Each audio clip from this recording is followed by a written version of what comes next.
মহিষ আজকে বেচে দিতেছে 50 টাকা না, আজকে 1 কেজি মহিষ বেচেছে আজকে।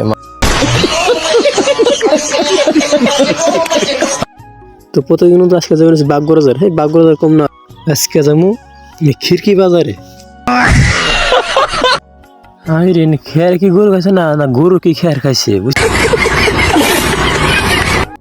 আরে 2 বস্তা মরিস উঠতে তখন গোয়া দেবে না, বেশি করে দেবো কেউ। তো তারপরে হাইরে উঠলাম, তো তোর বাগগড় বাজার কম না, খিড়কি বাজার। ডাইনোসর দেখছেন কান্না মেরা, তো এই জিল্লে সব ডাইনোসর, এই জিল্লে গ্রামে থাকিলে সব ডাইনোসর। আর এগুলো সব বলে এগুলো সব হাঙ্গুর, হাঙ্গুর মানে হাঙ্গুরি, পানি থাকে না উঠান থাকে। তো তারপর খিড়কি বাজার পাইছি, তো খিড়কি বাজার না সবজি বাজার এলাম কেতন। তো এটা হলো খিড়কি বাজার মানে সবজি বাজার আছি। তো খিড়কি বাজারে বহুত ভিড় থাকে। তো মেলা থাকার পর তো মুস্টাজ বেছিলাম, তো 50 টাকার মধ্যে বেশি বেশি নেই।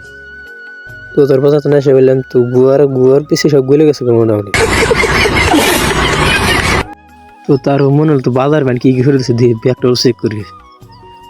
হাই আল্লাহ, এলে কি জিলাপি, তুই খানা করতো না খাল কি আরো। তো আপনারা যদি খাইতে চান তাহলে খিড়কি বাজার আসবেন আর ফলো করে দিন। আজকের একটা করে দিন সবাই, গুড বাই।